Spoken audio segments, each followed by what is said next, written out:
કપડવંજ નગરપાલિકાની સામાન્ય સભા યોજાઈ હતી અને આ સામાન્ય સભામાં વોર્ડ નંબર 6 ના સદસ્ય અપક્ષ મનુભાઈ પટેલે નગરપાલિકામાં રાજીનામું આપ્યું છે।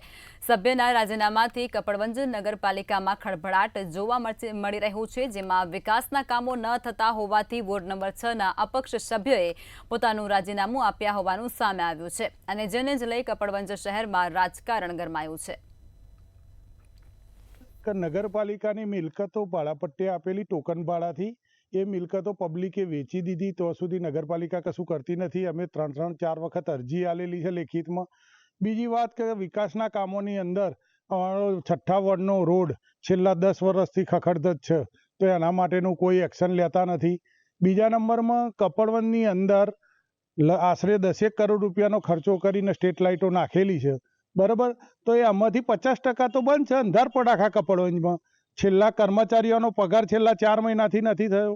બીજું એસટીપી પ્લાન્ટ 13 કરોડના ખર્ચે નગરપાલિકાની જગ્યામાં બનાવ્યો, એની અંદર 1 પણ લીટર ફિલ્ટર પાણી થતું